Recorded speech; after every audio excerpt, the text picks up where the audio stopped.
He took her for a curry and filled her up with gin. She took him back to her place, invited him right in. They shared a joke and shared a kiss and shared some cheap white rum. He told her that he liked a girl who liked a bit of fun. And when the rum was finished, he opened up the wine. She told him she felt queasy, but he told her she'd be fine. She said she needed sleep now, he really ought to go. He turned the music up and then he turned the lights down low. She headed for the bathroom and knelt down on the floor. But he crept in behind her and calmly locked the door. He wanted what he'd come for and wasn't leaving now. She'd led him on purpose, this scheming little cow.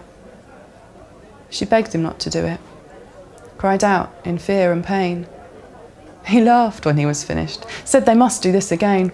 And yes, they did relive it. In the courtroom, 8 months on. She knew it would be worth it if she saw justice done. The jury called not guilty. He seemed a nice young man, and girls can be vindictive when things don't go quite to plan. The judge thought she deserved it. He'd seen her type before, and what did she expect, dressed to impress like some cheap whore? He told a colleague later that so often what he finds is that women say they're willing and then after change their minds. This poor man had been tried before for petty sexual crimes, and all of them fictitious, acquitted every time.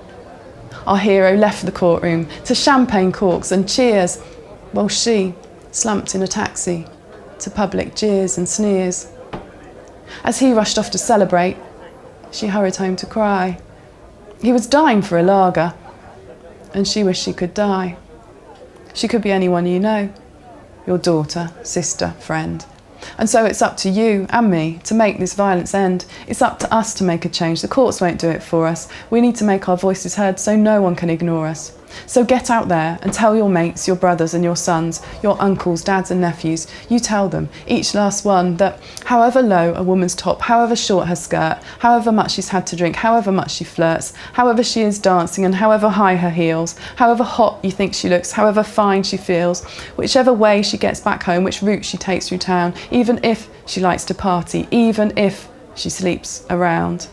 Even if you've been for dinner, even if you want much more, if you've gone back for a coffee, if you slept with her before, whatever she might choose to be, wherever she might go, you cannot argue with the fact that no means no means no.